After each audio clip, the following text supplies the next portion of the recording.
Cause we're children of the night.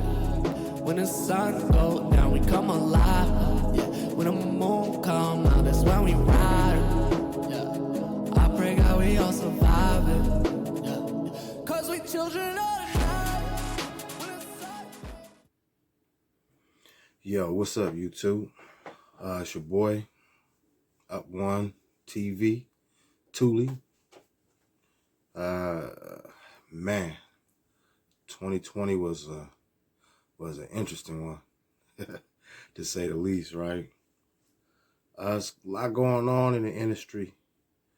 So I'm gonna save those comments and the input that I have for that. I'm gonna save for another segment.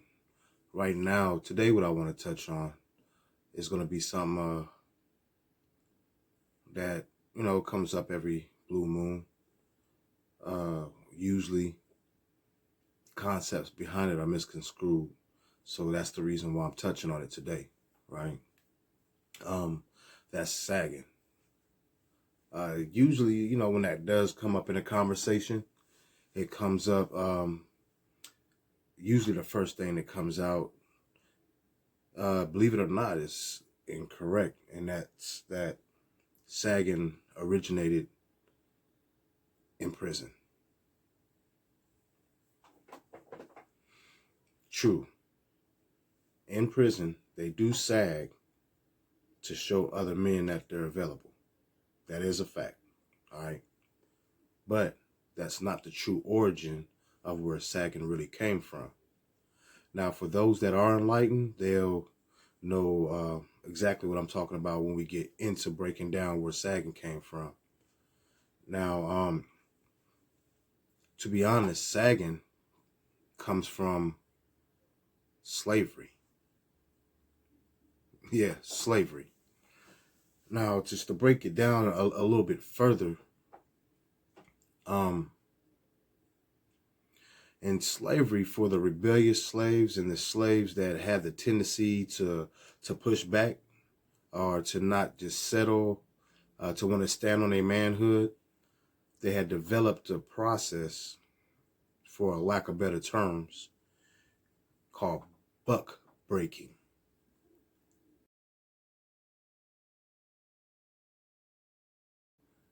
Buck breaking.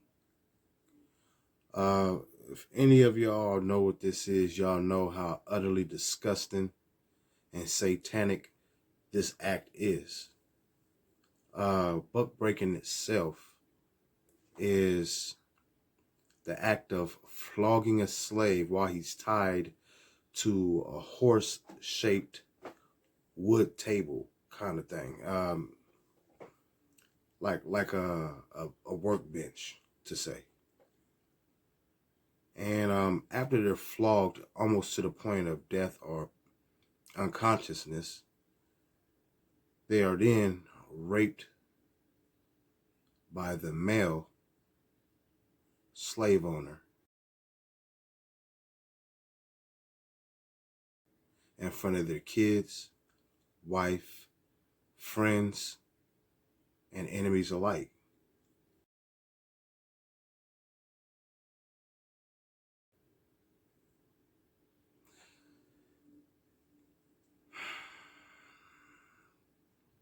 But it doesn't stop there. They actually invite other slave masters and other white men alike to come and participate in the act too. And they would continue this for however long their satanic, demonic hearts desire. It's crazy. It's crazy. But to get where sagging comes from, after that act has taken place, what they do is they make the slave walk around with their pants sagged as a symbol to represent the fact that this man had been violated and his manhood taken. So even after the torture that he has to go through of being buck broke, he then has to walk around humiliated in front of his wife, kids, relatives, friends, sagging. And it's just crazy to watch people comfortable with sagging almost to the point where they sagging to their knees. I don't get it. I don't even get where somebody will want to sag that low, especially if you a grinder, somebody who's in the trap, somebody who's in the streets. How you gonna run with your pants at your knees? But besides that, once you find out what this really comes from, would a man really want to walk around representing something that heinous in their family's history? To walk around doing something that the slave master used to make you do after you got violated as a man shows that he's still violating you as a man in your brain, in your everyday life. You didn't incorporate it. I used to watch how all of our fashions were all designed for our downfall. How we had, back in the days when I was coming up, we had the baggy everything. Baggy shirt, baggy pants, hat was bigger. You know what I'm saying? But these are the same people trying to run and jump fences, getting snagged on fences because their clothes too big. We were sagging too. We couldn't run. Loose laces. So we couldn't run. Like, everything was designed for us to get caught. Now, they just said, skip all that. We want to control their brain, so they got you walking around in tight women's style pants, sagging. So now, not only are you sagging in tight pants. Like, man, they got us so backwards. So the reason why I really just wanted to do this quick video is to, kind of bring knowledge to the fact that, no, sagging was not created in prison. It was created, and its origin comes from slavery. You got to understand it. You got to know your history, because it makes a difference on how you want to carry yourself.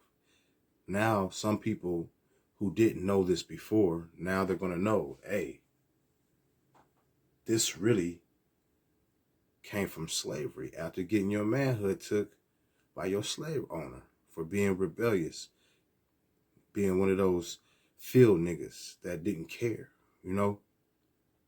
Man, it's always a little bit deeper than what we expect. They put that narrative out there because they like, oh, okay, yeah, I don't care. I ain't in prison, and I know I'm a man. But now it's like, that's something that I can't get around.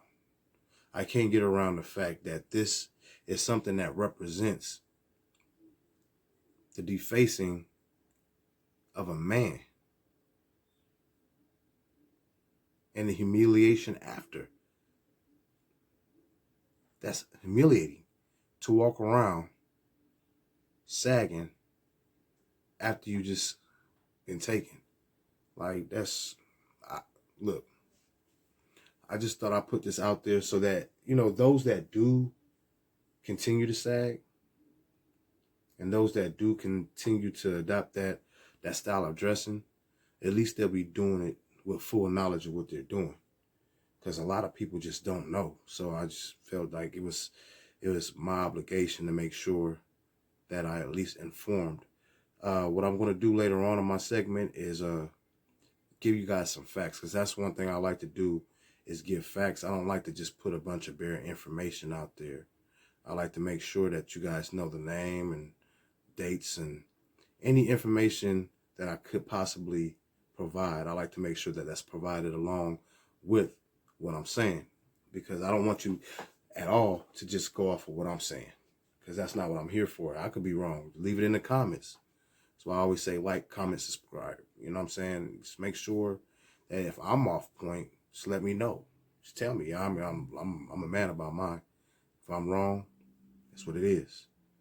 But yeah, man, I do thank y'all for tuning in to Up One TV. It's your boy Thule. Thule. All right. The whites are so evenly divided that every time they vote, the race is so close they have to go back and count the votes all over again. And which means that any block, any minority that has a block of votes that stick together is in a strategic position. Either way you go, that's who gets it. You're in a position to determine who go to the White House and who stay in the doghouse. Now first, I hold no bias or political view. I'm just expounding on today's reference, darker than blue. You talking about color, I'm talking about views. Being black really does have little to do with you. Those are two different words and are not to be confused. Why they call color race, that means somebody gotta lose, right? Let me know if I read these rules right.